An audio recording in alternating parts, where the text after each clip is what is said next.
Halo semuanya, kembali lagi bersama saya Michael. Di video kali ini kita akan bahas seperti biasa, yaitu adalah update market crypto, di mana kita akan bahas berita-berita terbaru, maupun kita juga akan membahas analisa teknikal juga untuk khususnya market crypto atau Bitcoin juga yang akan kita bahas gitu ya. Jadi kalau misalnya teman-teman suka video ini, jangan lupa untuk share videonya, like ataupun subscribe ya. Kita targetkan untuk menyentuh mungkin 250 likes gitu ya. Jadi thank you sekali lagi untuk support channel ini teman-teman, untuk likes-nya, untuk komennya, thank you semuanya. Dan mungkin kita bisa langsung masuk aja ke dalam pembahasan. Kita update dulu kira-kira di minggu ini bagaimana sih. Ini kan di awal minggu ya.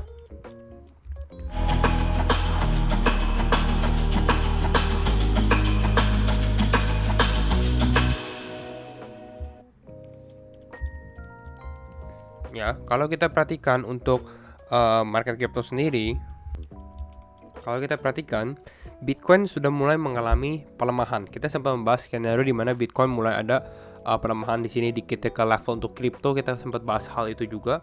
Dan kalau kita lihat selama 24 jam terakhir, kita lihat Bitcoin mulai mengalami koreksi 1,5%, Ethereum 2,7%, overall aja kita lihat. Nah, di sini ini yang kita bahas juga nih.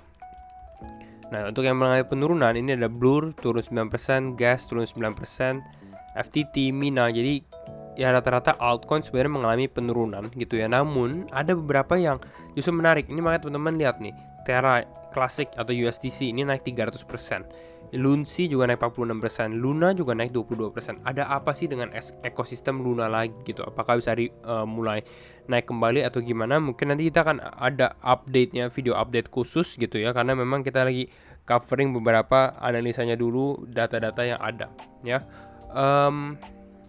Untuk Fear and Greed bagaimana? Kita coba cek ya. Fear and Greed kita di area grid ya. Ini kita di area grid.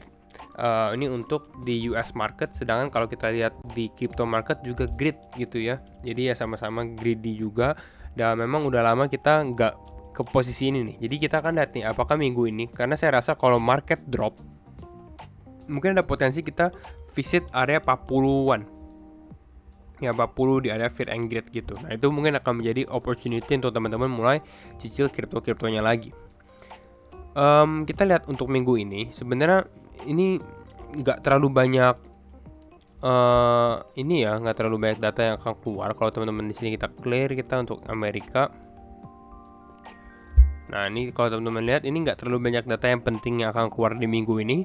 Rata-rata lebih ke arah speech ya. Speech di sini sih lumayan. Ini FOMC member Bowman, tapi nggak, biasanya kalau di akhir-akhir tahun sebenarnya ya market lebih konsolidasi sih. Jadi nggak akan terlalu mengalami kenaikan atau penurunan signifikan untuk data-data. Lebih mungkin karena CPI yaitu inflasi, maupun juga FOMC. Biasanya dua itu aja sih.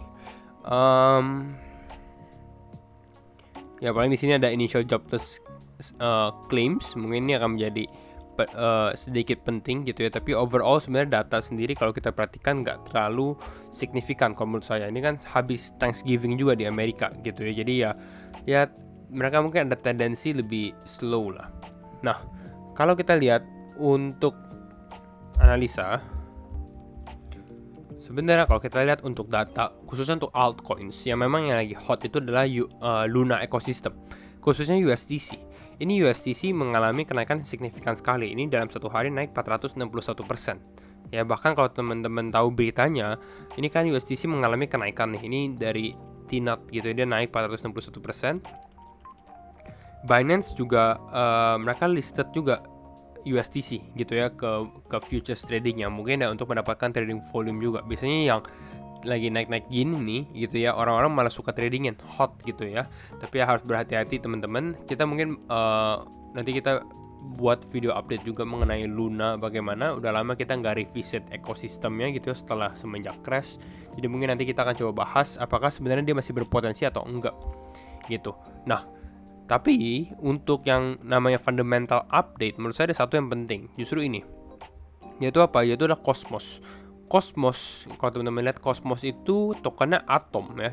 Kalau kita balik dulu sedikit ke CoinMarketCap, Atom mana? Nah ini Cosmos Atom ranking 23, jadi nggak terlalu besar ya. Sebenarnya ini menjadi salah satu kripto yang menurut saya berpotensi. Ini kan layer, bisa dibilang dia kayak seperti layer 0 gitu, layer 0, dimana layer satunya bisa membuat ekosistem di atas jaringan kosmos seperti itu ya. Tokennya kan namanya Atom. It's good, it's a good project yang gak baru juga. Teman-teman mungkin jarang lihat namanya Cosmos Atom, tapi memang bisa dibilang ini fundamentalnya kuat ya. Cuma secara mungkin marketingnya atau secara tokenomicsnya, nanti kita bahas juga tokenomicsnya, mungkin yang nggak terlalu menarik. Nah, kenapa? Karena kalau teman-teman lihat dari sini, akhirnya Cosmos Chain sendiri, ini mereka sepertinya akan split, akan melakukan perpecahan atau forking namanya gitu ya. Nah, what will happen to Atom? Apa yang terjadi oleh Atom? Nah, ini kalau teman-teman lihat lebih detail, Jae Kwon, dia adalah founder dari Cosmos, dia propose ada proposalnya untuk apa? Untuk split Cosmos blockchain jadi ada 2 gitu. Nah, kenapa? Salah satunya adalah hasilnya dari dia forking atau dia pecah jadi 2 separate chains, itu inflasi rate-nya Cosmos yang sebelumnya awalnya 14% ini turun ke 10%. Jadi it's a good thing gitu ya. Inflasinya lebih, bisa dibilang ya, lebih gak signifikan. Ya sebenarnya tetap 10% tetap tinggi gitu ya. Tapi dari 14 ke 10% itu kan mengurangi jumlah supply yang ada gitu. Ini namanya proposal 848. Jadi menurut saya ini juga, ini udah satu tanda yang bagus. Secara komunitas ini 41,1% voting untuk accept, 31 atau bisa dibilang 32 against gitu. Jadi ya yang menang vote, yang menang ya kemungkinan dia akan pecah. Intinya ini namanya desentralisasi baru. Kenapa? Karena ya komunitasnya voting gitu. Lalu bukan hanya itu juga, dengan dia menurunkan inflasi, hasil dari DeFi-nya atau dari staking yield-nya ini juga berkurang. Dari yang awalnya 19% ini turun ke 13,4%. Ya ini lebih karena untuk membalancekan saja sih, biar seimbang lah gitu. Kalau misalnya supply di reduce, ya artinya yield-nya juga harus dikurangkan juga gitu. Jadi mungkin teman-teman yang buat staking Atom nggak terlalu positif juga, tapi ya tetap kembali, Atom ini sebenarnya proyeknya bagus sekali. Teman-teman lihat seberapa potensinya project-project yang di atas dari Cosmos Ecosystem sendiri. Salah satunya Kujira dan masih banyak lagi sebenarnya gitu ya, Oasis Protocol dan lain-lainnya. Jadi kalau teman-teman nggak ada Atom atau ingin lihat lagi, saya cukup rekomendasi untuk teman-teman do your own research ke ekosistem ini, Atom ya, Cosmos Atom. Nah, kita ngomongin sekarang Bitcoin ya. Oke, let's check this out. Nah, can anything derail Bitcoin in this bear market recovery? Jadi apakah Bitcoin ini bisa berbeda atau bagaimana? Sebenarnya ini nggak usah fokus ke pertanyaannya, teman-teman, kita fokus ke grafik aja deh. Nah, ini saya zoom ke grafik. Ini dia ada beberapa, ada 3 cycle. Nah, bear market first halving cycle, bear market second halving cycle, sama sekarang. Di komen ada yang sempat bahas, ini halving apakah istilahnya halving ini fundamental atau cuma ada-adaan aja atau bagaimana gitu ya. Yes, halving itu benar-benar ada gitu ya. Dan teman-teman bisa lihat ini, dari ketiga halving sebenarnya baru 2 ya yang kita alami gitu ya. Ini jadi bisa bilang halving yang akan kita alami kan di tahun depan. Ini teman-teman bisa lihat secara cycle-nya sendiri, ini very similar, turun, konsolidasi, nggak sama persis, tapi ya ada mengalami kenaikan gitu ya. Masing-masing ada keunikannya sendiri, tapi secara tren sampai saat ini masih cukup bisa dibilang seperti replika lah gitu. Artinya nggak terlalu jompang untuk kalau kita perhatikan ini dari drawdown-nya. Drawdown ini adalah berapa banyak sih dia mengalami penurunan. Ini teman-teman bisa lihat. Yang pertama, Bitcoin turun 85%, yang kedua 84%, yang ketiga 77 gitu ya. Yang makin lama makin mulai sedikit mengecil lah gitu, tapi ya gainnya juga pastinya mengecil juga. Tapi ini kita bisa lihat lah secara potensi dan secara similarity-nya. Makanya kita ngomong kalau misalnya seperti ini, ya bisa jadi dengan adanya halving, ya bull market bisa terjadi juga gitu. Ini yang kita perhatikan. Oke. Kalau kita ngomongin tentang technical sekarang, bagaimana? Technical itu mungkin sempat yang kita highlight, area 33, 34 ini akan menjadi demand zone yang cukup besar. Sepertinya ini udah mendekati demand zone yang kita sempat bahas dari beberapa hari, mungkin beberapa minggu yang lalu 3233 menjadi target. Ini hanya potensi, apakah kita akan mencapainya atau enggak gitu. Tapi ini teman-teman bisa lihat secara liquidation zone ini mulai kelihatan nih, udah kuning nih level 34. Oke, jadi ya kalau kita turun, teman-teman udah siap action plan-nya. Kita udah bahas naratif kripto, awal dari kripto bull run, ada beberapa kripto baru yang kita rekomendasikan juga udah kita bahas. Jadi ya teman-teman tinggal take action aja. Ya tapi kembali lagi, disclaimer on and do your own research pastinya. Nah, kita ngomongin secara teknikal saat ini. Oke. Untuk teknikal, oke, kita ngomong short term dulu deh. Biasa orang ngomongin dari yang time frame panjangnya, tapi saya mau bahas short termnya dulu. Short term kita sempat bahas di Telegram weekend sideways, which is memang rata-rata weekend itu sideways movement, nggak terlalu banyak pergerakan. Tapi nggak lama kemudian, ini berarti kapan? Minggu sore, minggu malam ya. Ini Bitcoin mulai mengalami pelemahan nih. Bitcoin mulai mengalami pelemahan, cenderung mengalami pelemahan. Pada saat dia mau closing harinya, ini mulai ada kenaikan lagi. Intinya seperti itu, kembali ke level yang sama. Cuma perbedaannya apa? Perbedaannya di sini. Pada saat Bitcoin turun, lalu dia kembali. Technically kalau teman-teman lihat di sini, Bitcoin reversal gitu ya. Dari sini dia naik ke atas ini gitu. Anggap ini belum terjadi lah gitu ya sebelumnya.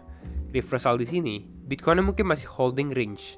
Secara range dia holding gitu ya. Tapi kalau teman-teman lihat perhatikan grafik altcoin, pada saat Bitcoin mengalami penurunan, lalu Bitcoin mulai mengalami kenaikan, altcoin itu naiknya nggak terlalu signifikan. Beberapa, ya saya harus mention beberapa, karena ada yang memang kita lihat Luna, USDC, Lunsi itu naik juga. Bukan hanya itu doang, masih ada beberapa Doge juga saya rasa nggak terlalu mengalami penurunan signifikan. Tapi inilah yang kita bisa lihat, ya mulai ada penguatan lagi oleh Bitcoin.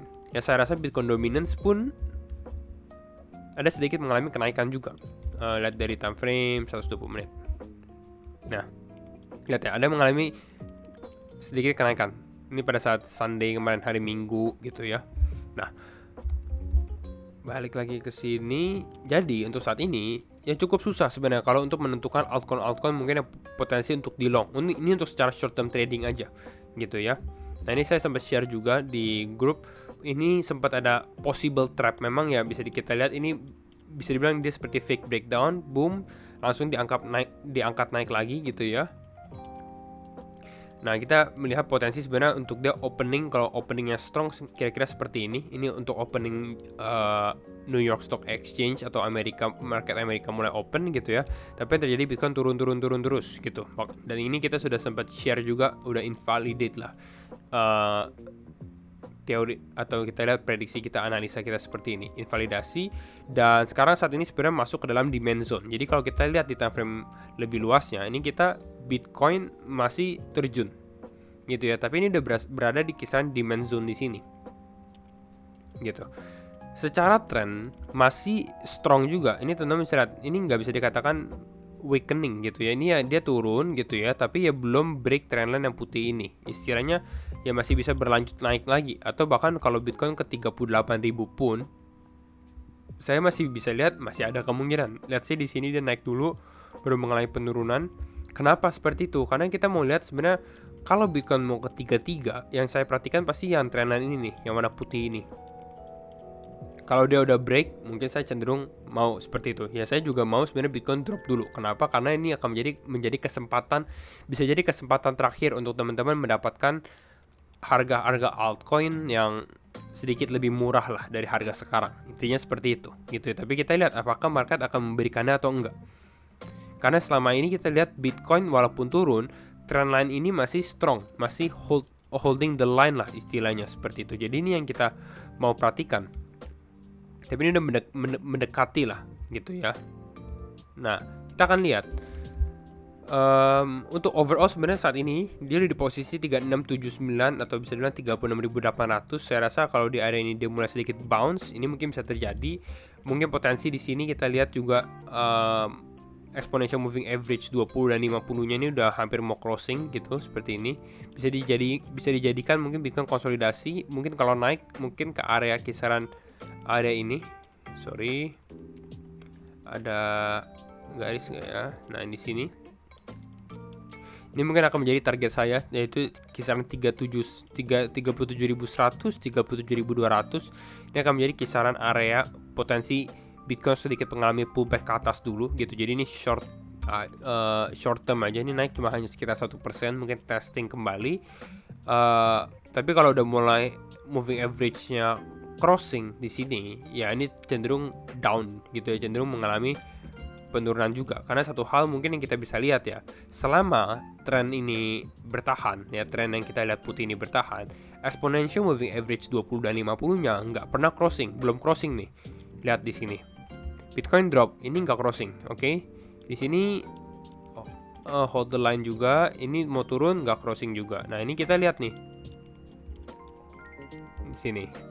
Ya bisa jadi Bitcoin mulai mengalami kenaikan, exponential moving average 20 dan 50-nya nggak crossing. Tapi ya kalau dia ternyata crossing, berarti ini tanda-tanda pelemahan mungkin bisa terjadi ya lebih besar, potensi ke 33.000. Tapi kalau kita lihat dari sini dia tiba-tiba bounce lagi, ya masih bisa terjadi. Tapi ini yang kita lihat skenario yang ada, yaitu satunya kita di demand zone, potensi kita naik sedikit, ada konfirmasi kita untuk mengambil posisi short atau Bitcoin ke bawah ya adalah crossing dari area ini juga. Mungkin ini dulu aja untuk overall update market crypto. Jadi kalau misalnya teman-teman suka video ini, jangan lupa untuk share videonya, like ataupun subscribe. Dan sekali lagi thank you semua for watching and see you in the next video. Bye bye.